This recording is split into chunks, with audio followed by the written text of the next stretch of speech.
Good evening. Let's see, can you all hear me? A little louder? A little louder. Even louder. I'll try and be even louder. Well, welcome. Welcome to Not in God's Name, Confronting Religious Violence, the 2017 Terry Sanford Distinguished Lecture. I'm Noah Pickus. I'm the Associate Provost here at Duke and a faculty member in the Sanford School. And on behalf of the Sanford School, I'm pleased to welcome you to this lecture by Rabbi Lord Jonathan Sacks. It's one of a series of events this week associated with the Morris B. Abram Distinguished Residency and is co-sponsored by a variety of organizations. And let me list them out for you. The Religions and Public Life Initiative of the Keenan Institute for Ethics, the Duke Center for Jewish Studies, the Samuel and Ronnie Heyman Center for Ethics, Public Policy, and the Professions, the Sanford School of Public Policy, Duke Student Affairs, and the Center for Civic Engagement. So you see, Rabbi, we pull out all the community to ensure that your presence is with us. But what's special about this visit is that it is the Morris B. Abram Distinguished Residency, and it was made possible by a gift to Duke from the Abram family in honor of the late civil rights activist, attorney, and president of Brandeis University. Among his career contributions, Morris Abram served as the U.S. representative to the UN Commission on Human Rights, founded UN Watch, a non-governmental organization that monitors UN performance. He also helped draft the Fourth Geneva Convention, which established international law with regard to protecting civilians in war zones. He worked for 14 years to overturn a Georgia election rule that gave less weight to votes cast by urban black voters, and he pursued other legal changes in his home state to protect civil rights activists. It's quite a legacy, and the Abram family is here tonight, and we would like to welcome them and to thank them.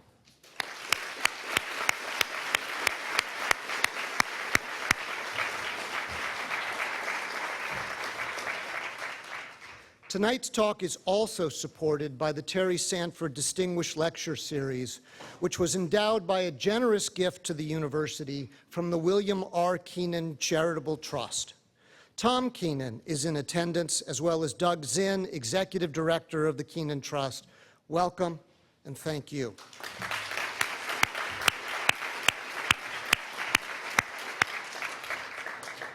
The Keenan Endowment gift was given in honor of the late Terry Sanford, who, as most of you know, was governor of North Carolina, a U.S. senator, and president of Duke University from 1970 to 1985, during which time he established this school. The purpose of the Sanford Lecture is to bring to campus men and women of the highest personal and professional stature. Previous Sanford lecturers have included Governor John Huntsman, Senator Richard Lugar, columnist Thomas Friedman, Homeland Security Secretary Janet Napolitano, Marine Corps General Anthony Zinni, and Israeli Prime Minister Shimon Peres. So we welcome tonight's guest of honor to this distinguished group, and I have just a few housekeeping details for you. Please silence your cell phones. And please note that the lecture is being live streamed for a national audience. Rabbi Sacks will speak for about 40 minutes. And at the conclusion of the talk, I will open the floor to questions from the audience and will run till about 6:45 p.m., at which time we'll invite you to join us for a reception and a book signing in the lobby. There's a microphone in the here and upstairs for the Q&A. And please remember to keep your questions brief and to the point. So welcome to you all, and let me turn it over to Duke President Richard Broadhead, who will introduce our guest of honor.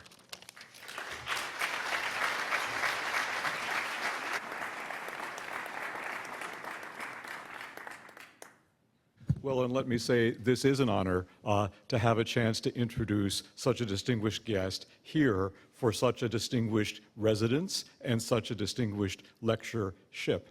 Those of you with long memories will remember that this is not Rabbi Sacks's first visit to Duke. He spoke on this campus. I actually was able to correctly remember when he spoke, but there were some things that helped me remember. He came to this campus in January of the year 2007, and those of you with historical memories will remember this was a time when this campus had had a lot of conflict on it. A year before, because of the hosting of the Palestinian Solidarity Conference on this campus, with all the issues of tolerance and intolerance that raised free speech issues and others.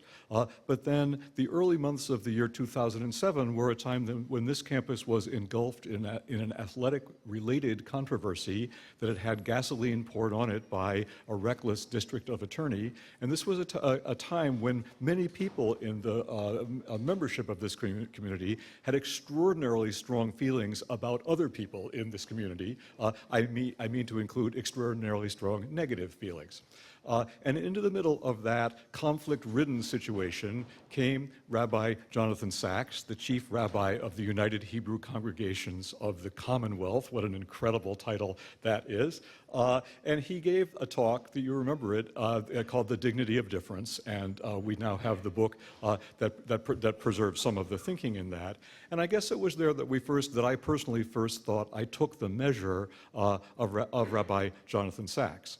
He is a person who knows supremely that humans are conflict-averse and yet also conflict-loving, conflict-seeking. It is the nature of the human that humans have passions and their passions put them at odds with other people, and that's a source of danger, but also of addiction to some extent. And so it is that we get the fabric of a conflict-ridden human world. And yet I think what you've always thought is you are the person who speaks to the human in full recognition of all its non-positive, or we might even say destructive, tendencies, in full recognition that those are human, but that something else is even more human. It's not that one cancels the other, but that you can always hope to call people from one version of the human to another, from the conflict-seeking to the conflict-transcending version. And so it is that you came to help us understand how even the deepest forms of animosities and prejudices can be made compatible or hoped to be made compatible with forms of respect, forms of toleration, even, dare one say, the possibility of learning from people who you began by having deep disagreements with. 10 years later, Rabbi Jonathan Sacks comes back to this campus. One of the many differences is he comes back this time with even more titles. Now, I learn, he is to be called Rabbi Lord Jonathan Sacks, which I think is actually just so astonishing. Don't you just wish there were dozens more rabbis in the House of Lords? But it was an extraordinary honor to you to be appointed and to the institution to have you enter the membership of that organization. You have continued to publish work after work. You've continued to be a kind of voice for thoughtful moral reflection, highly intellectual, but not so intellectual as not to speak to a deep and broad human audience, a learned voice, but an engaged voice, and a voice that calls us always to deeper thoughtfulness. And how good to have you come speak somewhere in the general vicinity of the subject of what I was told was the title of your talk, though you now have warned me that your talk might engage in deviation. Well, that's human too. The title, Not in God's Name, Confronting Religious Violence. And when we hear this, I suppose it's easy to begin with the assumption nothing to do with violence could ever have anything to do with religion, with true religion. If it's associated with violence, it must not really be religion. Of course, we then stop and realize we live in a world where it is said of some religions that they are intrinsically violent or violent promoting, and that one of the sometimes apparently licit forms of human difference or even human enmity is based on the notion, my religion is not violent, but yours is. for instance. Nevertheless, that's a difficult subject in the contemporary world, but anybody who thinks that the association of violence and religion is something that only belongs to other people's religions is a person who has not spent much time reflecting on the realities of history. I'm going tomorrow night to a Duke event in the new National Museum of African American History and Culture. It is right next to the Washington Monument, the place of the greatest sermon ever preached of nonviolence in the cause of civil rights, the I Have a Dream speech of Martin Luther King. But in that new museum, down at the bottom, very meaningful to me, was the Bible that belonged to Nat Turner, the person who led the most powerful slave revolt, who received divine instructions from heaven that it was his divinely appointed task to take the weapons of the master and to slay them in their beds. And in case you think this is a rare thing in America, maybe you remember learning when you were in grade school a song that contains the lines, "Mine eyes have seen the glory of the coming of the Lord. He is trampling out the vintage where the grapes of wrath is stored. He hath loosed the fateful lightning of his terrible swift sword." This is nothing if not an apocalyptic national celebration of the unity, the oneness, in a sense, of moral violence and true faith.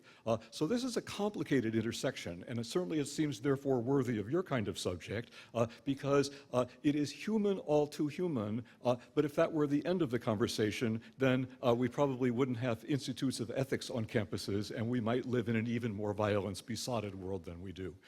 It is my pleasure. I asked myself, I haven't met any rabbi lords before, and so I had to learn the question, which title takes precedent over the other, Is it Lord Rabbi or is it Rabbi Lord?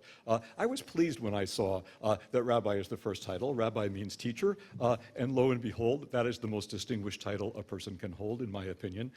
We are lucky today to be part of the student body of such a distinguished teacher as Rabbi Lord Jonathan Sacks. Thank you for coming back to Duke.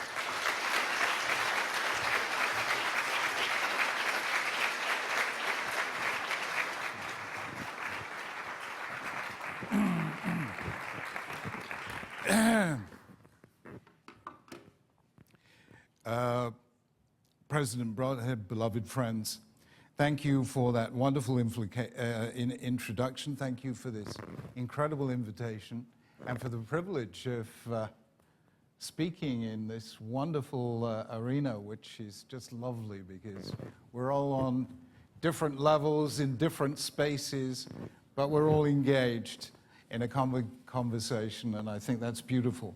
Thank you also for your wonderfully optimistic view on the role of rabbis as in the role of conflict resolution, because after extensive study of the Jewish sources, I can safely say that Judaism is one of the world's leaders in conflict creation and conflict intensification. This, of course, is the subject of a famous story that speaks to me because it is so true about the new arrival in a town, a new Jewish arrival who immediately joins the local synagogue where he's warmly welcomed and where the service proceeds beautifully until it comes to the reading of the Torah, the reading of the scroll of the law. Now, some Jews have the custom when this is done to stand, and others have the custom to sit. In this particular congregation, half the congregation stood, half of them sat. The ones who were standing shouted at the ones who were seated, "Ignoramuses, don't you realize that when the Torah is being read, you have to stand?" The ones who were sitting were saying, "Heretics, don't you know when the Torah is being read, you have to sit?" And this fracas carried on for 10 minutes, and eventually the moment passed and peace returned.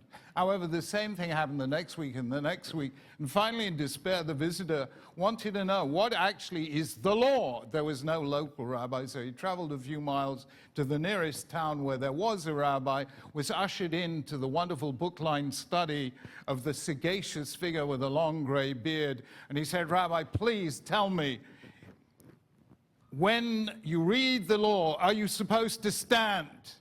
And the rabbi stroked his beard and shook his head and said, "No, that is not the tradition." In that case, Rabbi, when you read the law, are you supposed to sit? And the rabbi reflected and shook his head and said, no, that is not the tradition. The man said, you've got to help me, Rabbi, because half the synagogue stand, half of them sit, and they're all shouting insults at one another. And with a big smile, the rabbi nodded his head and said, yeah, that is the tradition. That is the tradition I hope to be taking a little part in breaking, because that has been all too characteristic, not only of the relationship within faiths, but in particular between faiths. And now in the 20th century, figures from all faiths have to work together to end that tradition and install one of mutual respect, coexistence, and conciliation. I have my sincere thanks for a number of things. Number one, for the chance of Elena, myself, and Joanna, who runs my office, to visit this beautiful, stunning, wonderful campus with its great academic body and its lovely students. Secondly, to say to you, President Broadhead, and to Mrs. Broadhead, to wish you every happiness in your forthcoming elevation to retirement and the pleasures that lie in store for you. You will become younger every year, I promise you. There's no greater pleasure in life than relinquishing public office. And to salute you for your incredible achievements over these past 13 years, the wisdom, the grace with which you have led this great institution. We salute you.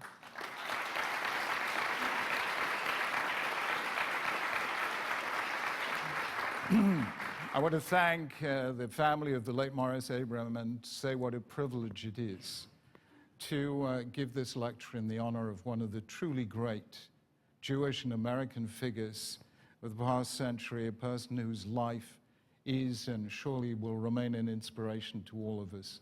And it's an honor to pay honor to his name. To say a special thanks to beloved friends, Joel Fleischman, who is Mr. Connector, from whom there are, forget 6 degrees of separation. We all know Joel, and Joel knows everyone else. So that is how it goes. To Professor Noah Pickers, who's been such a wonderful host now and indeed 10 years ago, and to the great discovery of this trip, one of the absolute gems of the Duke academic community, to Imam, where are you, Imam Abdullah Tepley. It has been a privilege coming to know you. We had a wonderful conversation last night, a wonderful conversation this lunchtime. I think we have to continue this conversation and take it to broader audiences, because you are a man of wisdom and grace, and we need voices like yours in the coming generations. So we salute you.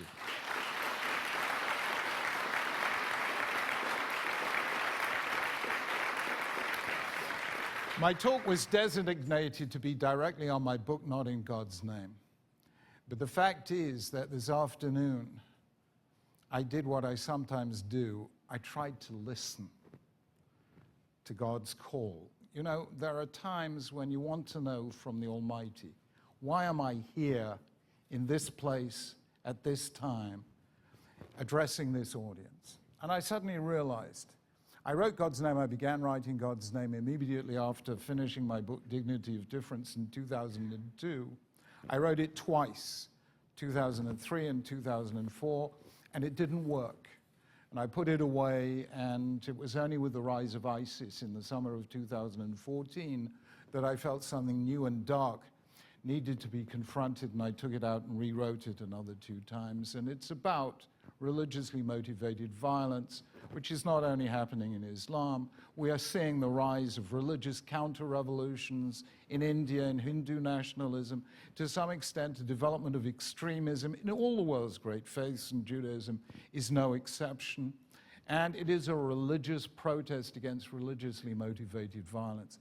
But at least I can say that I wrote the book. It's available afterwards. I'll sign a copy if you want one. And the book's better than the lecture anyway. So I thought, let me also embrace something additional that's happened. Because I have picked up on this visit to the States, and you have surely picked up in your reading about what's happening today in Britain and in Europe, a whole new series of tensions as well. There was the Brexit vote, very, very unexpected, and very divisive. There was your own presidential election, also unexpected and divisive. And there's been the rise, not so far the victory, thank goodness, but the rise of the far right in places like Holland, Germany, Austria, France, and deeply problematic. Within living memory of the Holocaust, to see the rise of the far right in Europe, to see the return of anti-Semitism in Europe, these are disturbing things. And wherever I go, in America, in Britain, in Europe, I am feeling, on the part of young people, insecurity about the future. The present moment reminds me of that famed remark of the fabled Soviet politician who stood up and said, "Comrades, yesterday we stood at the edge of the abyss, but today we have taken a giant step forward."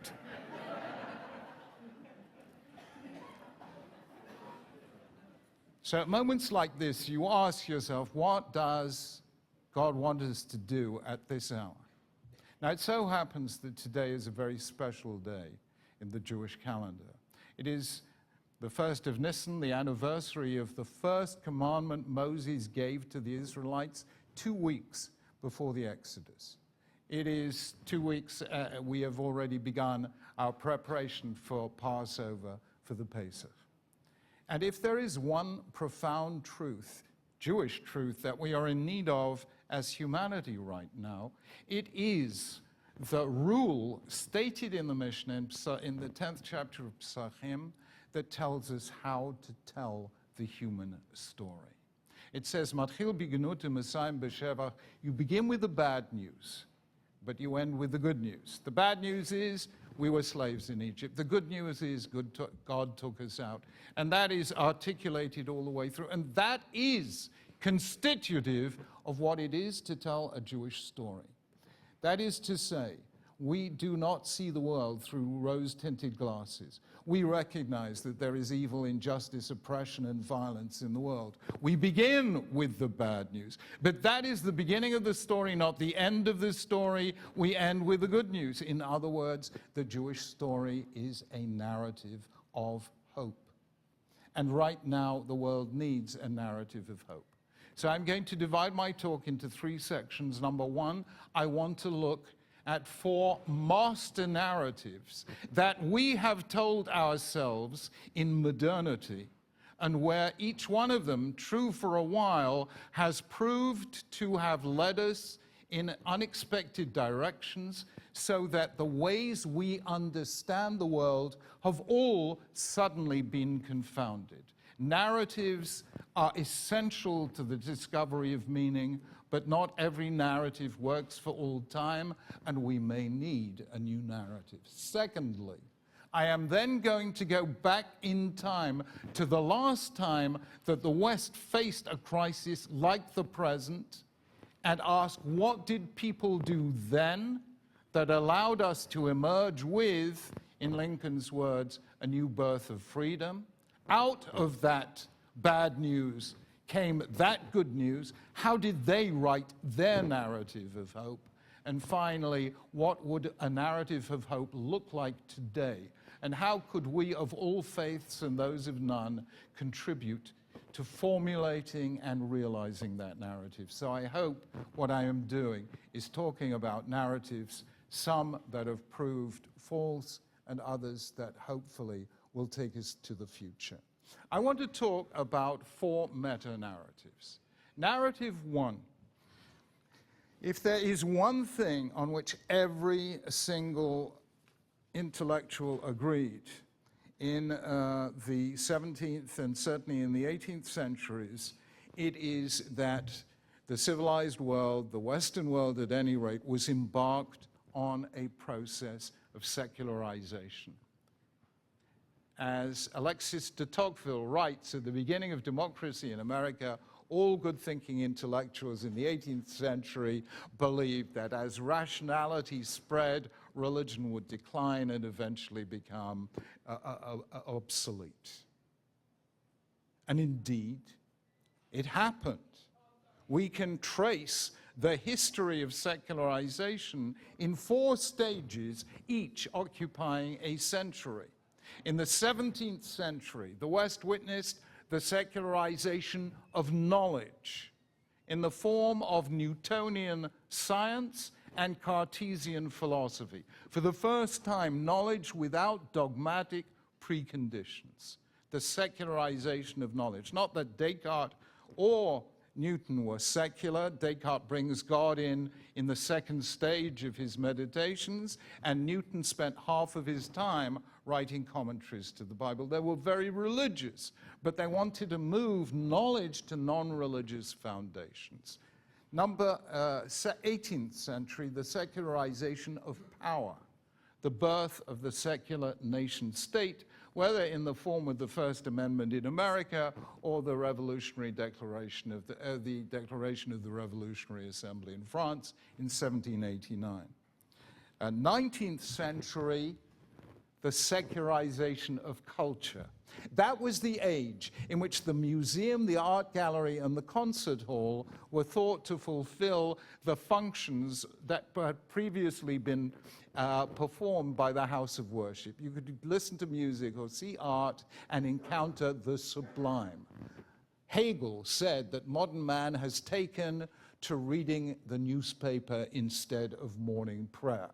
I have to say, judged by what is written in today's newspapers, we probably do better to reverse that particular direction. And what happened in the 20th century, after the secularization of knowledge, power, and culture, came in the mid-20th century the secularization of morality, in the abandonment in the beginning in the early 1960s of all of the classical premises of what has come to be known as the Judeo-Christian civilization, in particular the sanctity of life and the sanctity of marriage. So we've had 4 centuries of deepening secularization, and people believed that was a linear, irreversible process.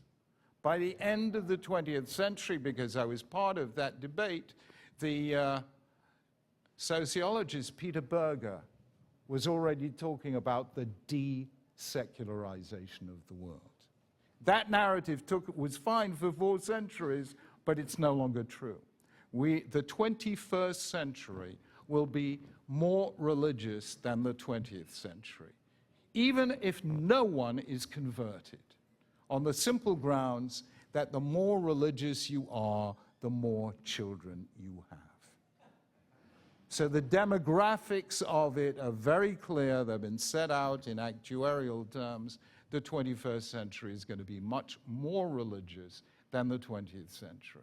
But there is a deeper issue, because at the end of the day, the 4 master institutions of modernity, science, technology, the market economy, and the liberal democratic state, all of which are invaluable and among the greatest achievements of human civilization, fail to answer the 3 fundamental questions that every reflective human being will ask at some time in his or her life. Who am I? Why am I here? How then shall I live? Science tells us how, but not why. Technology gives us power, but not how to use that power. The market economy gives us choices, but refrains from telling us which choices to make. The liberal democratic state gives us maximum freedom, but does not tell us how to use that freedom. Therefore, since they fail to answer those fundamental questions, people will find themselves returning, as they are, to religion. That is the first story that proved ultimately wrong after being 4 centuries right. The inevitable secularization, we are now seeing the desecularization of the world. Second narrative, that religion that remained, those various forms that remained, would be of the accommodationist form. They would be churches, not sects. They would be liberal rather than conservative. They would make their peace with the secularization of society. And that seemed to be the case until the mid-20th century. It was in the 1970s that Martin Marty addressed the question, why the conservative churches are growing. It was in 1965 that a very perceptive Jewish sociologist, the late Charles Liebman, noted that orthodoxy in Judaism, which had been scheduled for complete extinction, had become the most dynamic element in American Jewish life, something that's just now, at least in November 2013, been empirically established by the Pew Report on American Jewry. And of course, in Islam, the accommodationist forms of Islam have given way some quite rapidly to the more radical and adversarial readings of the relationship between Islam and the world. So these things have happened in all the major Abrahamic monotheisms. That narrative of the gradual moderation of the churches has also proved wrong. The third narrative was the most famous and the most rapidly refuted. You remember 1989, the Berlin Wall fell. The Cold War came to an end. The Soviet Union began to implode. And a famous prediction was made by the historian Francis Fukuyama that we had reached the end of history. You know, it's like series on Netflix, you know, you think you've come to the end, but they always do another series, you know.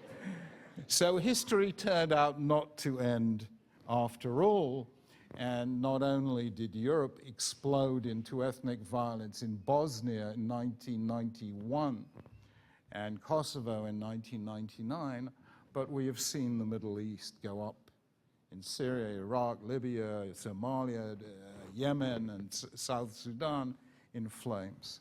History didn't end after all.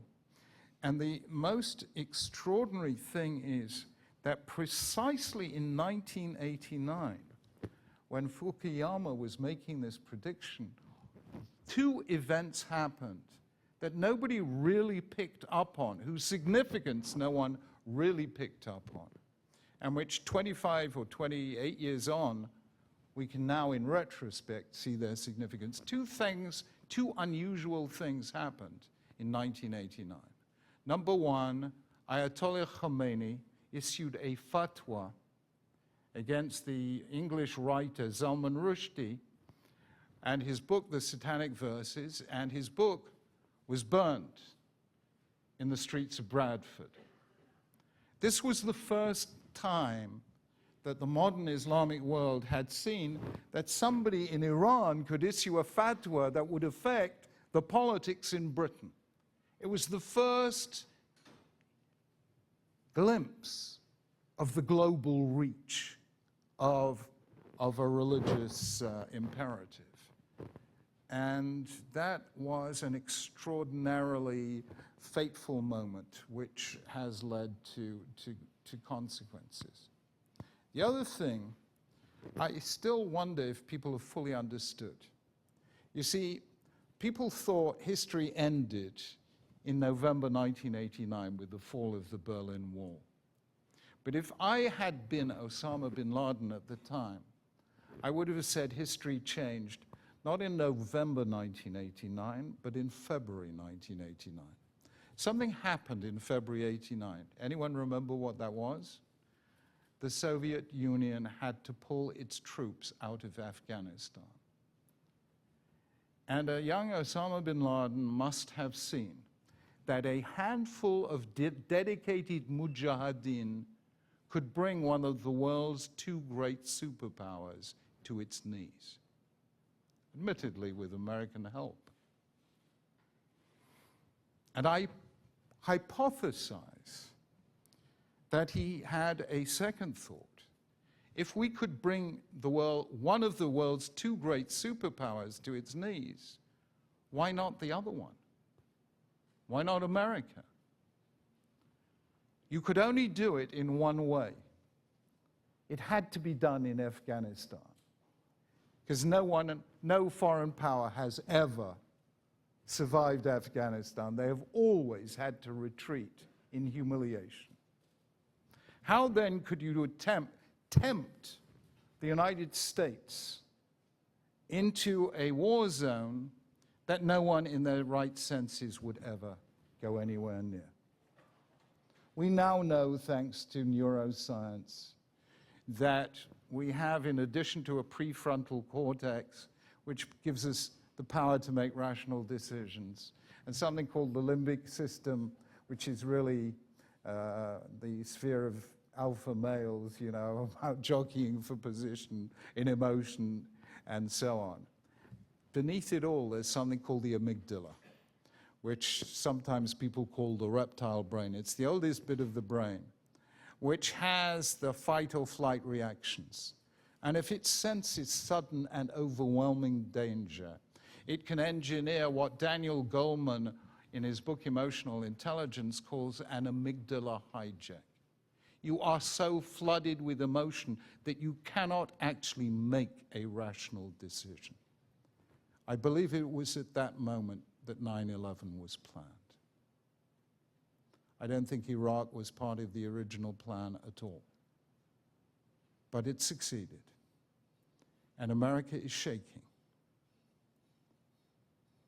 And so that narrative, the end of history narrative, that the West would slowly conquer the world bloodlessly, without warfare, by the sheer power of market economics and liberal democratic politics, has also turned out to be false.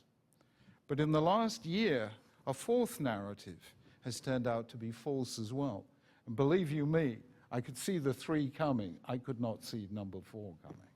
Number 4 is the narrative called globalization.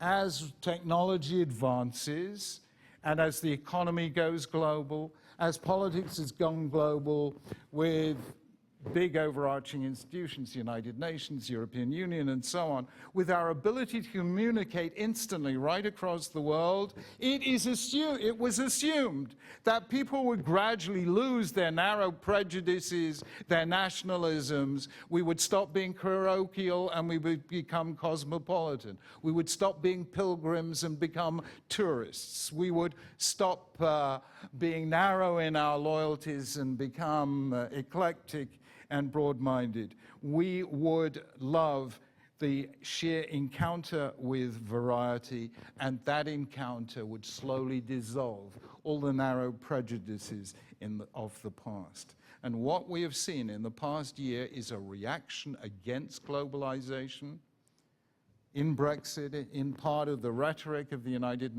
States elections, and in Europe. And we are seeing a new populism in politics. And it is a very powerful phenomenon, which is rejecting globalism in favor of nationalism, which is rejecting open, to use David Brooks's antinomy, and voting for closed. He's saying, forget left and right, forget Democrat, Republican. Today, the political divide is between open and closed.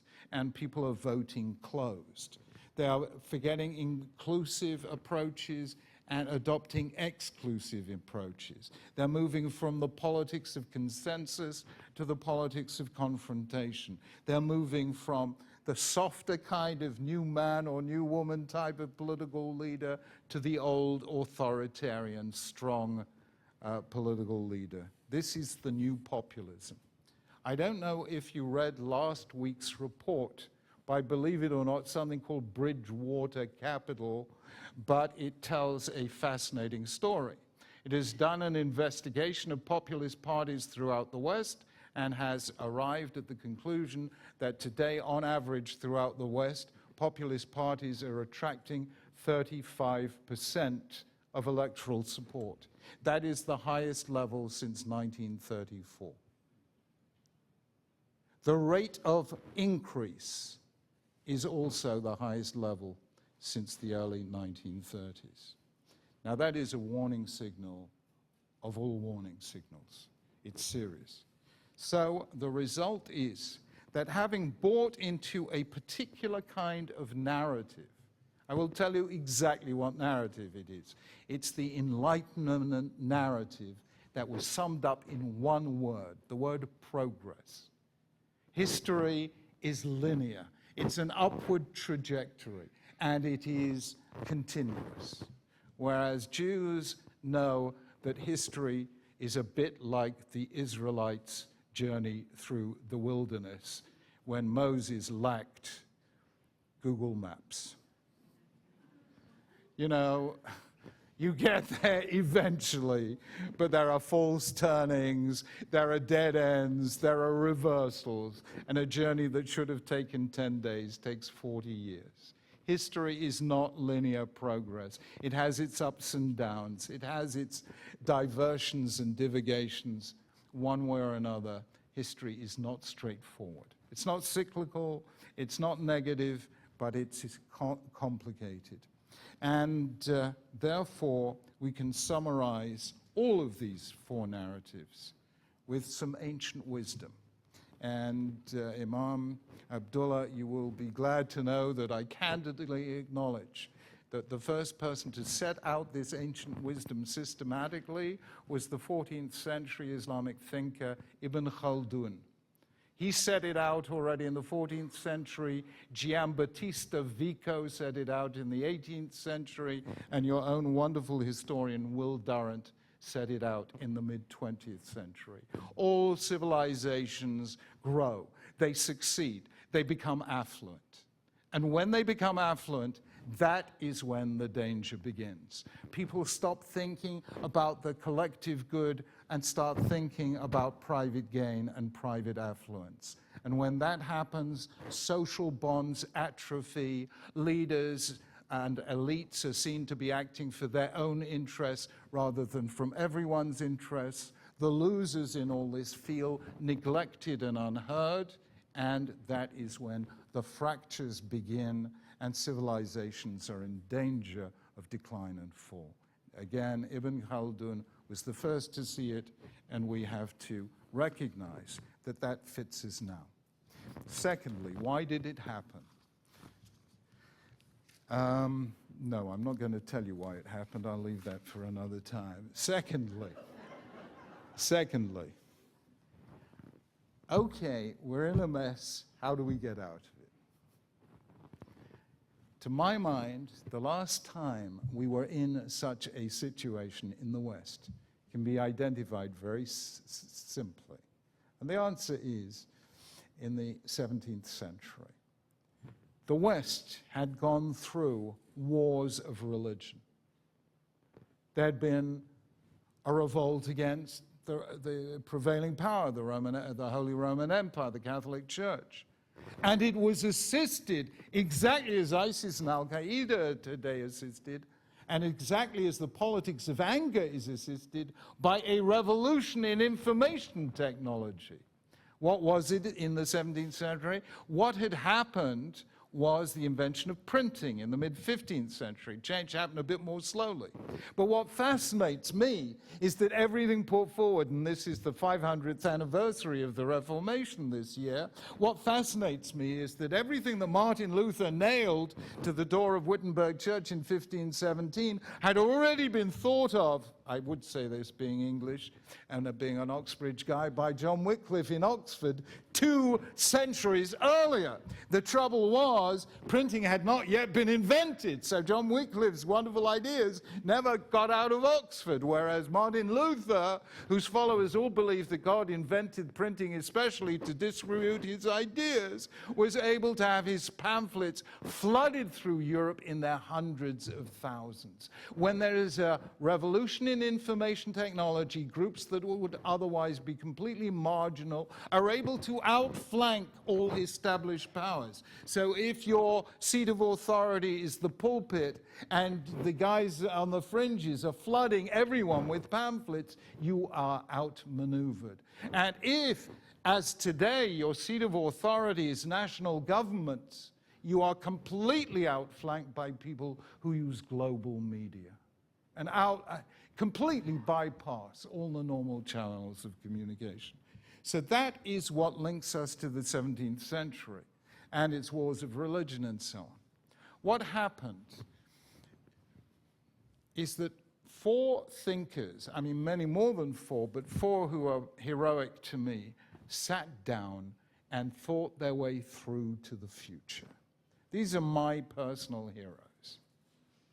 John Milton, Thomas Hobbes, John Locke, and our very own Jewish heretic, Baruch alias Benedict Spinoza.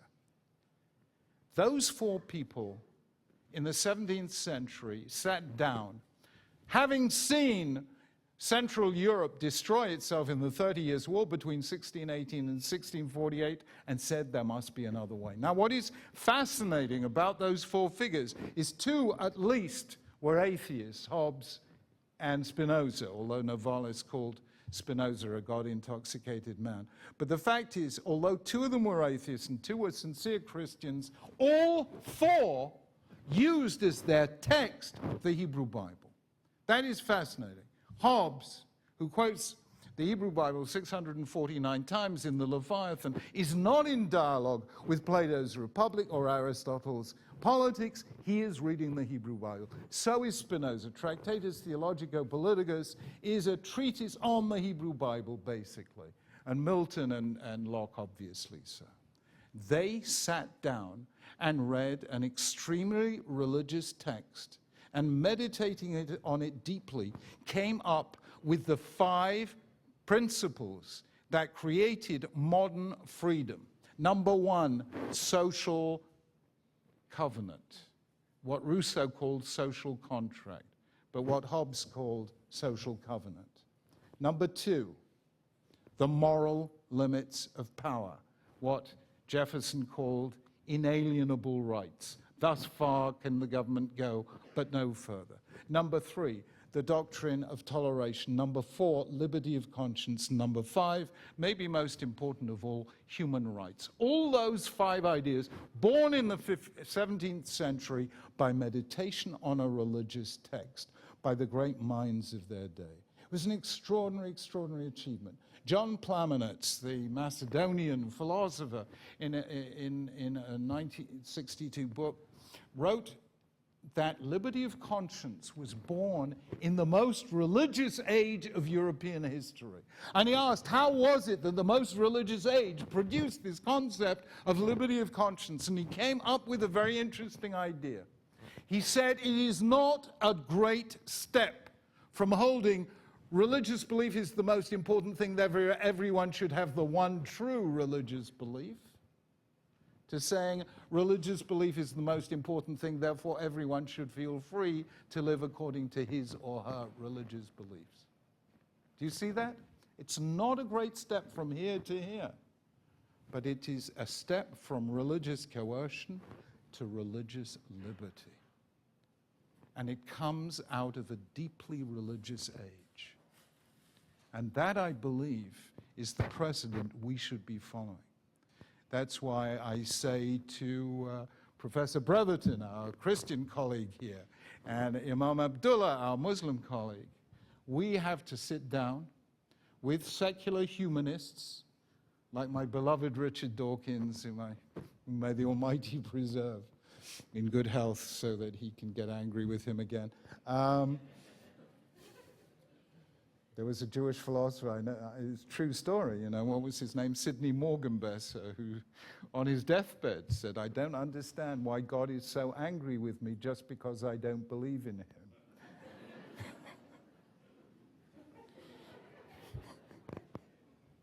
And I believe that if we use our religious resources to listen to the kind of world God wants us to create,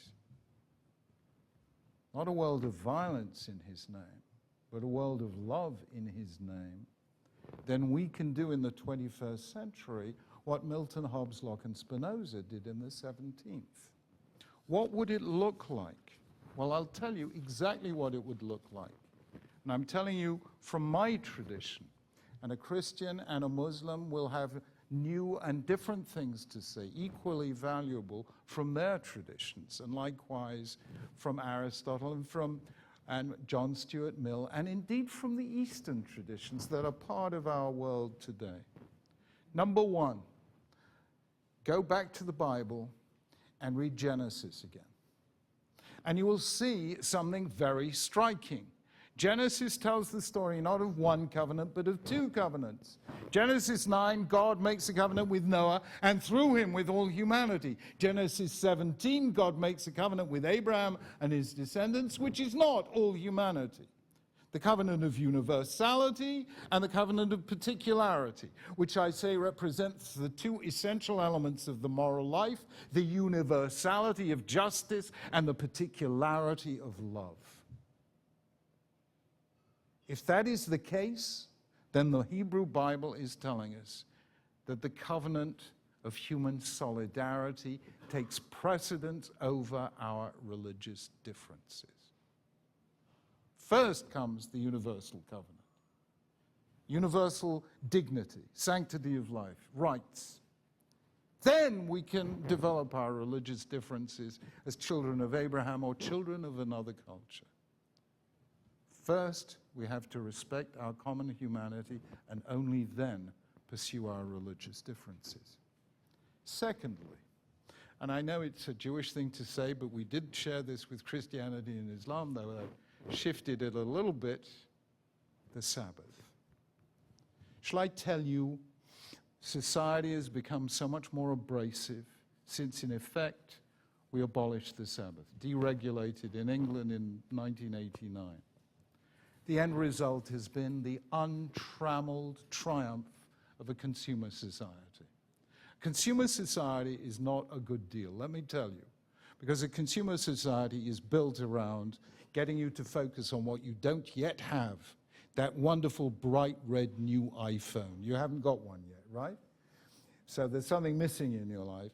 So you focus on what you don't have rather than celebrate what you do have. The end result is that it encourages people to spend money they don't have, to buy things they don't need for the sake of happiness they won't get. It turns out that the consumer society is the most efficient system ever organized for the production and distribution of unhappiness. There is one great antidote to the consumer society. It's called the Sabbath, when you can't buy anything and you can't pay anyone to work for you, and all you can do is celebrate the things that have value but not a price: family, community, gratitude. And do you know what? After 3,300 years, people in the Bay Area in San Francisco, I hear this directly from somebody who is doing this, are reinventing the Sabbath. Did you know this? I was talking to somebody on an internet television program, and she said, Rabbi Sacks, I think you'll like this. We just decided in our family that smartphones were ruining our children, right? They spend all their time texting and on WhatsApp, Instagram, Facebook, and the result is their attention spans are diminishing, their social skills are declining, family meals are devastated because when they were supposed to be eating together, they're all texting under the table. And we decided we can't carry on like this any longer. And we took a vote as a family, and we decided we are going to have a screen-free day once a week. No smartphones, no tablets, no laptops, no computers. You'll love what we're going to call it. We're calling it the Sabbath. So 3,300 years ago, Moses gave us the Sabbath to free us from slavery to Pharaoh, and now we're reinventing it to free us from slavery to WhatsApp and Facebook. So here it is, the Sabbath. Put that back, and you will restore what we are missing. The concept of value, not the concept of price. People have worth, regardless of what they earn, what they own, and what they can buy. And we're losing this. And no culture that has abolished the Sabbath has ever survived. I have to tell you, the Greek writers didn't understand the Sabbath. Tacitus, the Greek and Roman writers, they said Jews keep the Sabbath because they're lazy. And that great civilization of Athens, democracy fell on 6th century BCE, 4th century BCE, the century of Plato and Socrates, Plato and Aristotle. Within 200 years was no more. Because civilizations, like individuals, can suffer from burnout. And if you don't have a Sabbath, you burn out. Number 3, And this takes me to the heart of things. I was mentioning this morning, if you look at the book of Exodus, the passage that's actually timed on the anniversary of this day, Exodus 12 and 13, on the 1st of Nisan, Moses summons the people, and he says, you know, in a few days you're going to go free. And he makes a speech, or a series of speeches. I did some strange things in my 22 years as Chief Rabbi, but one of the strangest was writing speeches for your President, William Jefferson Clinton. How did this happen? He was addressing a Jewish group, and he asked a rabbi he knew, please could you write me a little Jewish speech to deliver? And he delivered it, and it went down really well. So he said to this rabbi, could you do a few more for me? So this rabbi asked his friends, including me, would we write some speeches for President Clinton? And I wrote him the speech. He liked it, and he wrote me back a lovely letter. And here it goes. I said, Mr. President, imagine you are about to make a speech that will go down in history regardless, because the moment is so momentous that whatever you say will be remembered for all time. Your people have been exiles for 210 years. They've been enslaved. They've been subject to slow genocide. Now, after 9 plagues have hit Egypt, they are about to go free, and you have summoned them 2 weeks before the Exodus, and you deliver them a speech. What will you talk about? You could talk about liberty. Or, if you wish to encourage them, you could talk about the destination that lay ahead, the land flowing with milk and honey. Or if you are made of sterner stuff, you could tell them about the obstacles on the way, about what Nelson Mandela called the long walk to freedom. If you had done any of those things, it would have been a great speech of a great leader. Moses did none of those things. And that's what made him a unique leader. If you look at Exodus 12 and 13, 3 times he returns to the same subject. It shall come to pass in the future when your children ask you this, tell them that. When your children say to you this, tell them that. You shall teach your child on that time. They're thinking about tomorrow. He's thinking about the distant future. They're thinking about freedom. What is he talking about? Education. That's what he's talking about. Why? Because it's easy to win freedom, but it's very hard to keep it. To defend a country, you need an army. But to defend freedom, you need education. You need the handing on of memory across the generations. And that is why Jews became the people whose citadels were schools, whose heroes were teachers, and whose passion was the life of the mind. That is what we must never forget.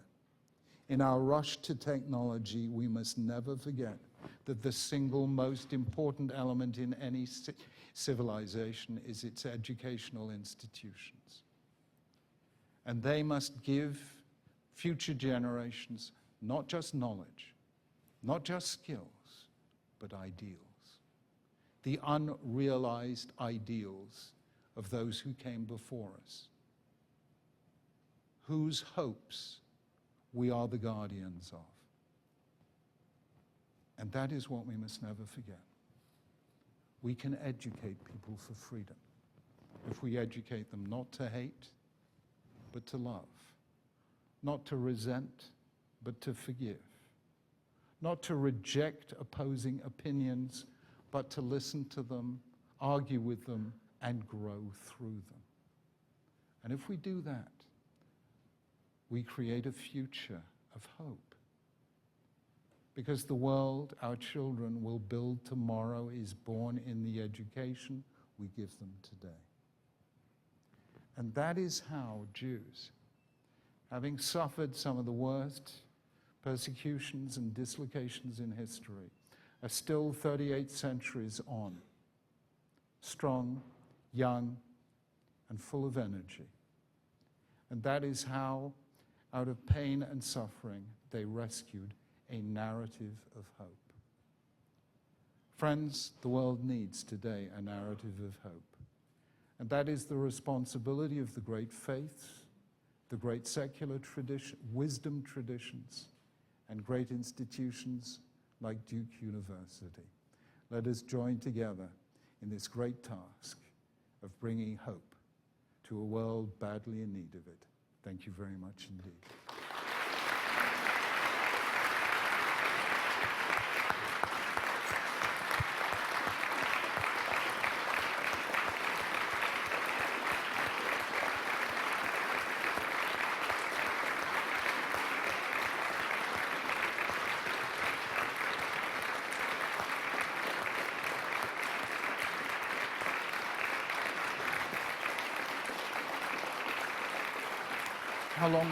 How long should we give for questions?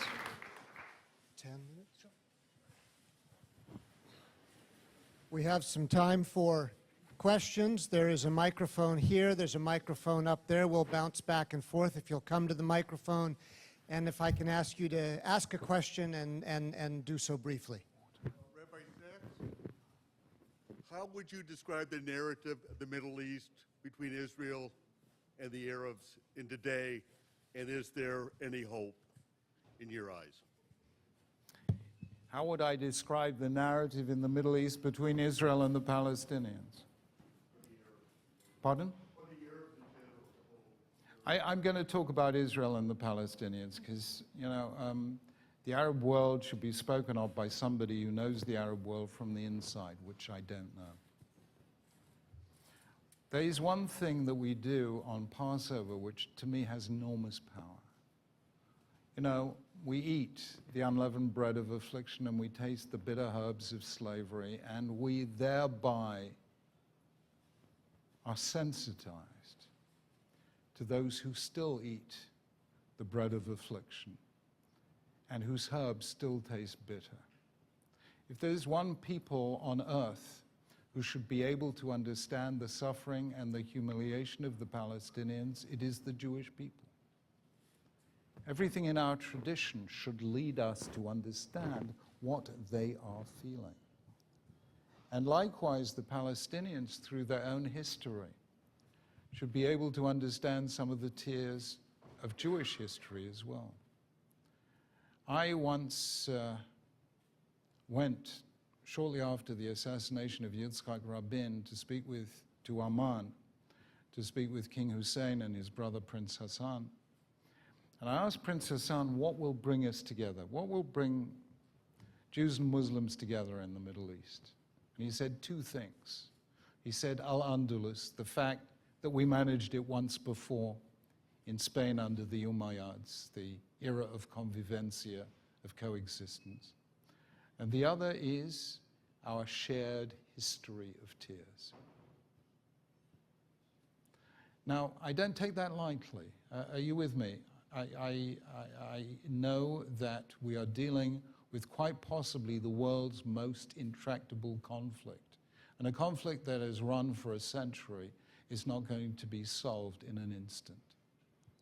But I do feel that we have extraordinary resources to enter into the mindset of the other.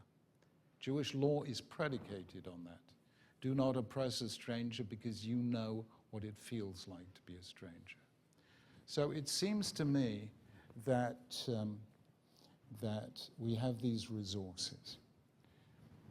A survey was published, and unfortunately I didn't cut it out. It was reported in the press a year ago, and it was never taken up. It was a kind of retrospective analysis of that long process called the Oslo process, which began in Madrid in 1991, then Oslo 1993, and finally collapsed in September 29th, 2000 with the so-called Al-Aqsa Intifada. And many years later, scholars studied that process, and they came to the following conclusion, that every single aspect, every dimension of the conflict had been explored except one. Do you know what that one was? The religious dimension. Nobody thought of involving faith leaders as part of the peacemaking process. Is that not extraordinary? But that is actually the truth. Nobody tried. And let me tell you another story. You know, when Tony Blair was Prime Minister, Tony Blair was and is a religious man. And he had a press officer called Alastair Campbell, who refused to let him speak about his faith. Whenever an interviewer asked Tony Blair about his faith, Alastair Campbell intervened and said, "We don't do God." When Tony Blair was no longer Prime Minister, when he stepped down as Prime Minister, I phoned him up and I said, because we studied together, I said, "You're no longer Prime Minister, you can do God." Yeah? And so I did the first television interview for BBC television with Tony Blair after he had resigned the prime ministership.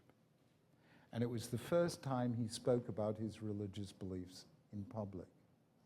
And he said something very interesting. He said, "Why was it that I was able to succeed in bringing peace to Northern Ireland when none of my predecessors had succeeded?" He said, "Because all my predecessors saw religion as the problem. I saw religion as potentially part of the solution." Now, when I hear that from a British Prime Minister, you will hear from me that what I am saying is not just balderdash. It's not just utopian. We have this extraordinary resource, and we simply haven't used it.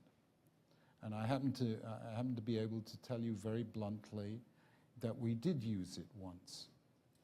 Princess Anne and I sat down in 2000 with the then Archbishop of Canterbury, George Carey, and asked him to convene a meeting of Jewish and Christian and Muslim leaders in the Middle East to try and bring peace to the Middle East. He did so. It was called the Alexandria Process. It took place in Alexandria, and it was one of the great achievements in peacemaking in modern times in the Middle East. The trouble was that none of the politicians in the Middle East saw a place for religion in the peacemaking process. The result was that the Alexandria process was not adopted by any peacemaking process among the politicians. It was not even seen as track to diplomacy. The end result was, having reached extraordinary breakthroughs, and I sat with an ex-Hamasnik who had become a peace activist. I saw exactly what happened in that process. And the end result was the politicians weren't interested, and so the whole thing failed because nobody took it seriously. So I believe we have an immense resource which we haven't even tried. And I believe that it is worth trying, and I seriously believe that that is the one sliver of hope I see in a very difficult situation. Okay. Thank you. Other questions? That's right. Go ahead, and we've got one more coming, and then we'll come up here. Thank you. Oh, yeah, sure. So thank you for answering my question. So I wonder, when it comes to creating a free society, how do you deal with the tension between paternalism and education and sort of the choice of freedom? And I recall the Midrash of God literally holding Mount Sinai over the Jewish people as a threat, say, if you don't accept my covenant. You know that particular sugya, it's from the Talmud in Shabbat, page 87, the rabbis said that God gave the Israelites a completely free choice at Sinai. He said, you've got a free choice. If you say yes, fine. If not, here's the mountain. I'm going to drop it on your heads.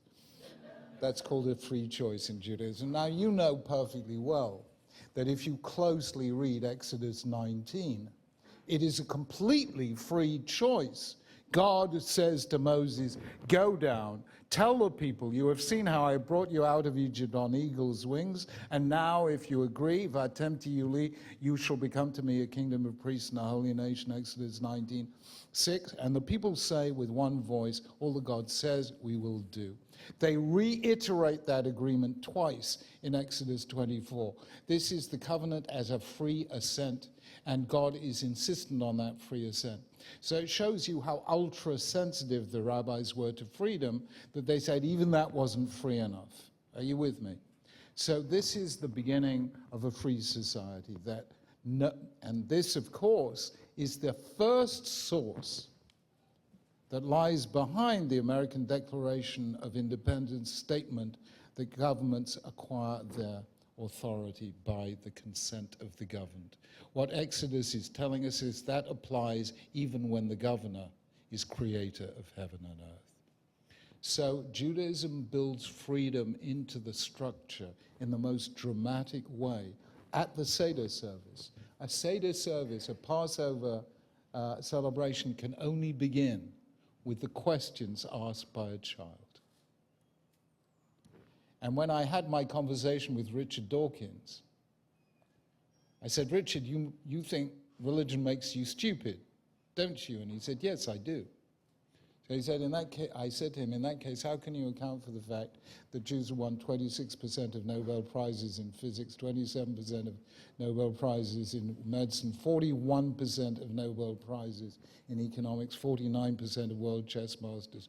He said, Jews must be different. Well, thank you.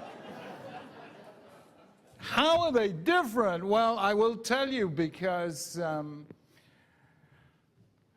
in Judaism, we insist that children must ask questions. Blind obedience is not a part of Judaism. You know that the Bible contains, in traditional number, 613 commands. Any culture that contains commands must have a verb that means to obey, correct? Correct? There is no word in biblical Hebrew that means to obey. When Hebrew was revived in the late 19th century and they needed a word to obey, they chose the word letzayet, which is an Aramaic word, not a Hebrew word. You know what the Hebrew word for obey is? The word Shema. And Shema means the following, all of the following: to listen, to hear, to strive to understand, to internalize, and to respond. So the idea that Judaism is a system of blind obedience could not be less true. Or as I put it, the Lord is my shepherd, but no Jew was ever a sheep. We have a question up here. Hi, I'm a current undergraduate, and in regard to your talk yesterday, you mentioned how a platform like a college campus is ideal for interfaith conversation to share similarities and education coming from that. How can we turn that same conversation towards the education and the mutual on a peer-to-peer basis, the education of hope that you now speak of today? The educational, what? Of hope that you ended off speaking of today. You know, I think hope kind of emerges when people who always felt estranged from one another come together and are seen to come together. You know, I think hope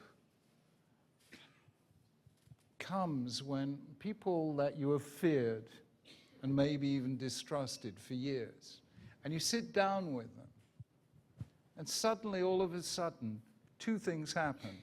You agree with them on some things, you disagree with them on others, and the things you agree on bind you together, and the things you disagree on, if you talk about them openly enough, make you grow. Oh, I never saw it from that perspective before.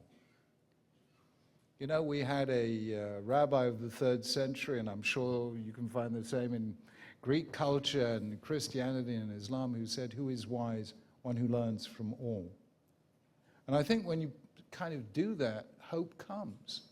And you know, when people see Jews, Christians, and Muslims celebrating together, joking together, laughing together, dancing together, eating together, good, positive emotions are contagious. It's not just negative ones. So we made a point in Britain For instance, within 24 hours of 9/11, of standing together, the Archbishop of Canterbury, the head of the Catholic Church, myself, and the late Zaki Badawi, the leader of the Muslim community, and we were standing together and we delivered a statement together and we were seen together. And that made a huge impact. There was a real worry after our own suicide bombings of July 2005, and we had this huge crowd in Trafalgar Square. And I said, let's all stand together. So we all stood together, and it sent, because that was on the national news, everyone could see us holding together. So I think everything you do on campus, and campus is really the most creative place to do it. Some of the best initiatives in Jewish-Muslim relations in Britain happened because they were born on campus, very often actually among women students. They were much more courageous than us blokes. So they got together and they created movements that are today institutions, that are today running programs, believe it or not, in Pakistan. So the hope that was born on Cambridge University has been taken by some very courageous young Muslim women to teach former radicals from Waziristan, which is where the extremists really come from, and they are teaching tolerance and the principles of dignity of difference. So what you start here can become a movement out there in the world. So go for it. Thank you. Rabbi, we have a question here and a question here. And then we'll do three? Yeah. Three questions. Yeah, I teach in North Carolina and have many students who come from religious backgrounds, but many of them, graduate students, will say now they're not religious, but they're spiritual. And speaking as a Jew, I know many Jews who become what we call Jubus, who embrace a kind of an eclectic set of faiths. I'm wondering, given what you've described as a sense of a kind of a tension between particularism and universalism, whether you fear this kind of eclectic spiritualism or spirituality, let's say, which seems to transcend particularities of religions. Jews are inveterate borrowers. You know, I remember years ago when I was a kid, I watched a film called The Deer Hunter. And there's a Polish wedding in this. I mean, I can't remember, it must be 40 years ago when I saw this. And I thought to myself, what are these Polish Catholics doing singing a Jewish song at the Catholic wedding? Then I suddenly discovered that's where we borrowed it from. You know, and you see ultra-Orthodox Jews wearing long black coats and fur hats, Poland, 18th century, we borrow them and then we forget to return them. They're kind of naturalized. So I think all great religions proceed by bricolage and by creative borrowings. So, for instance, there was a rather idiosyncratic and occasionally heretical Jewish singer called Leonard Cohen, And he sang music that was, he's very distinctively not your standard synagogue stuff. Hallelujah, okay? So you remember Leonard Cohen's Hallelujah. Last Shabbat, last Sabbath, we were having our Friday evening service with the students at NYU, and they were singing L'Achad Dodi, our 16th century mystical song, to Leonard Cohen's Hallelujah, And as I mentioned last night, heavens above, we had a bit of eclectic borrowing from the church bell ringer here on campus, because when I started walking across the campus, the bells started ringing Avenu Shalom Aleichem. And I was trying to ask, does it become Christian when it's played on church bells, So I love these eclectic borrowings. And I think cultures have always operated in these ways, always. We borrowed from the Greeks. The word Sanhedrin is a Greek word, not a Jewish word. The word gematria, which is ultra-Orthodox Jews do for the numerical value of words, that's a Greek word. We borrow them and we think we invented them. So all of these borrowings enrich every religious tradition, and in this particular instance, in a very necessary way. Because somehow Jews, after all the strains and stresses of the modern world, many of them kept their religious rituals, but somehow lost some of the spirituality. Judaism has to sing. Do you know what I mean? In the most figurative way. To speak to God, speech has to turn into song. And a great deal of the spirituality, which is coming today from the East, is deeply enriching to the Western religions who have lost some of that spirituality. And I think it's to all of our benefit. Doug, you have a question, and then we'll close with one up here. Sure. Mm-hmm.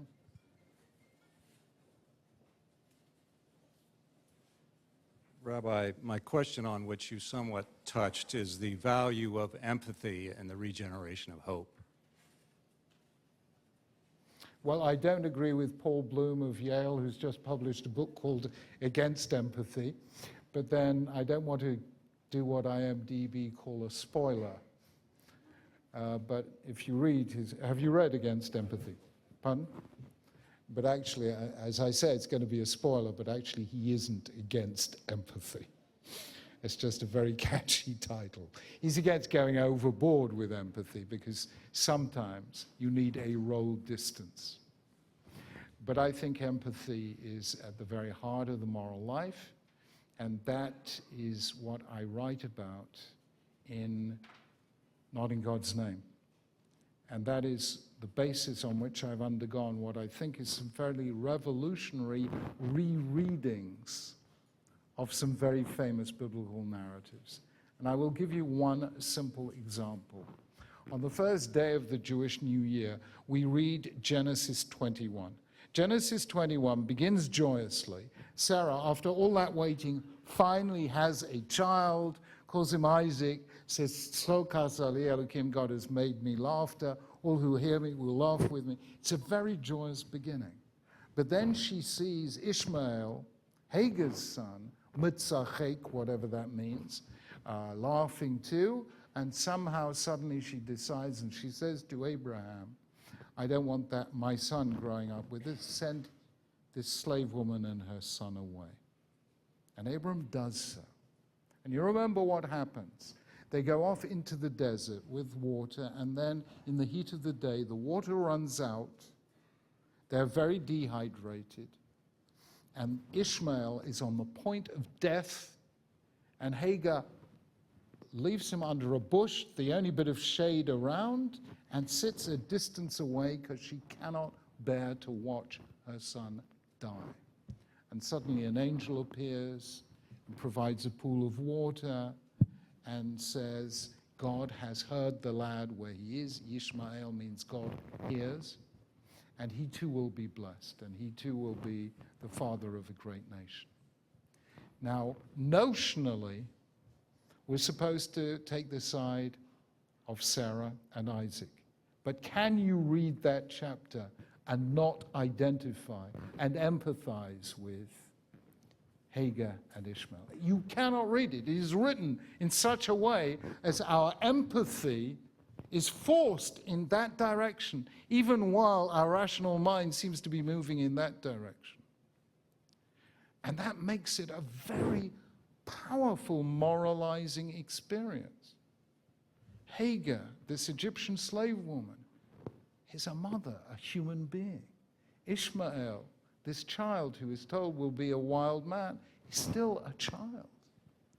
You cannot but have your range of sympathies enlarged by that narrative if you read it as an adult.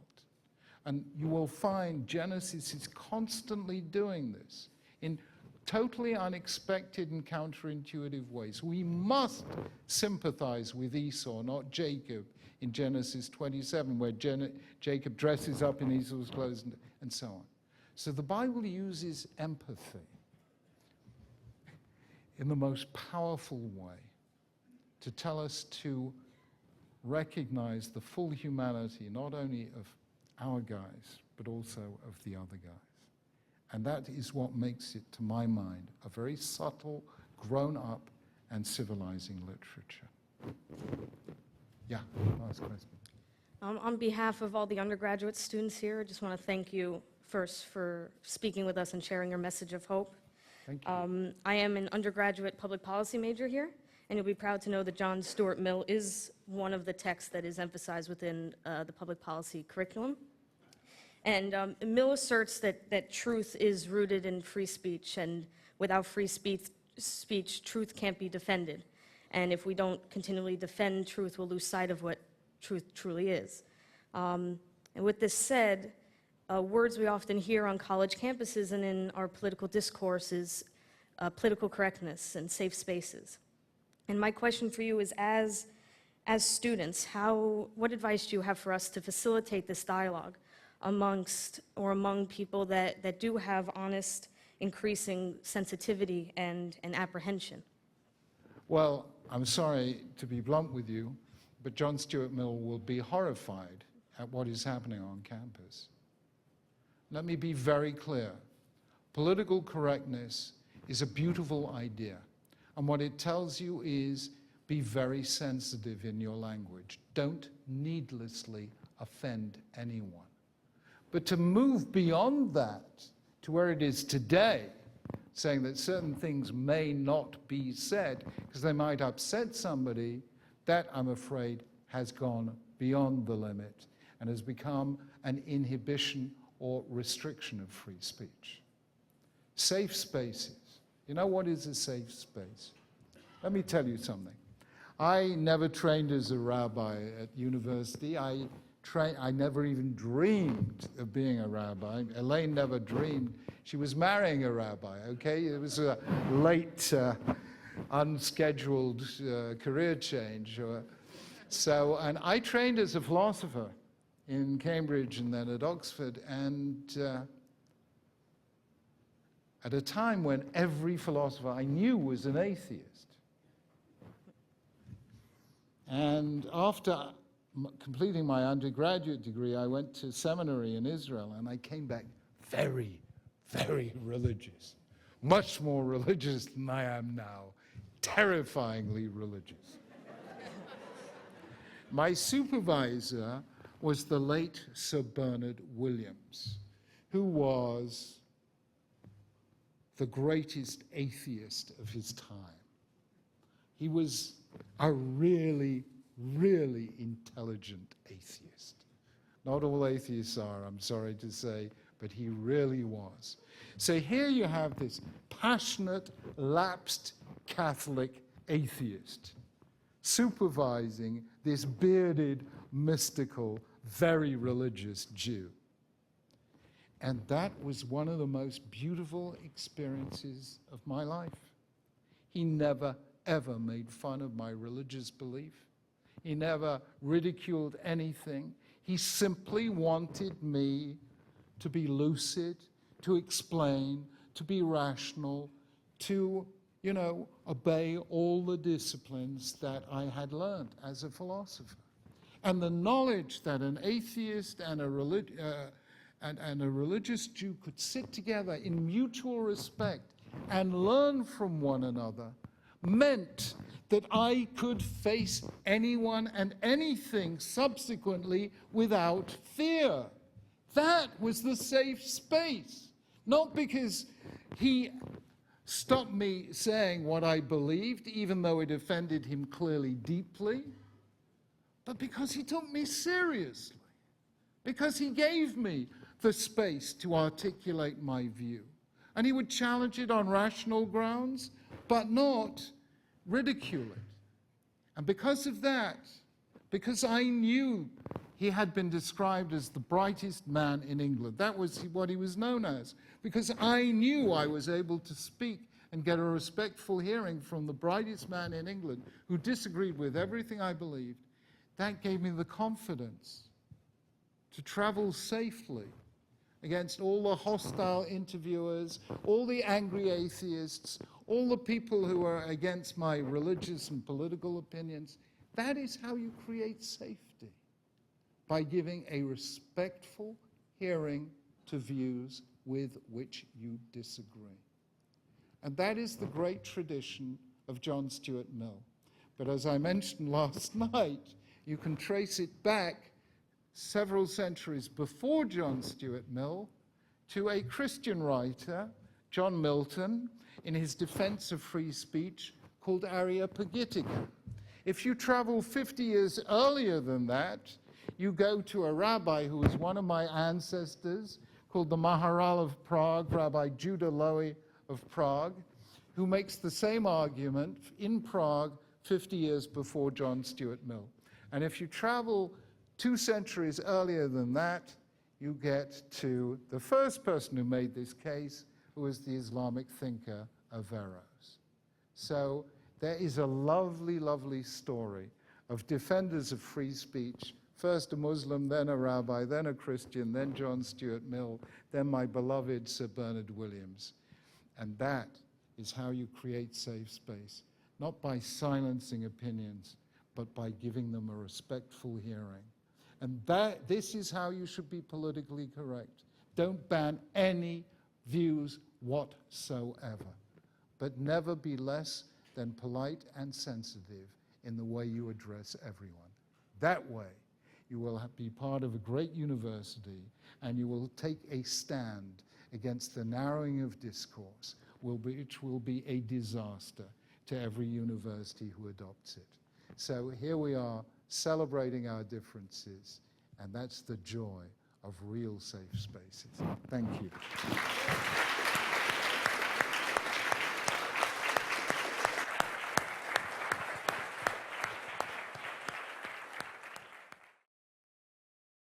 Produced by Duke University, online at duke.edu.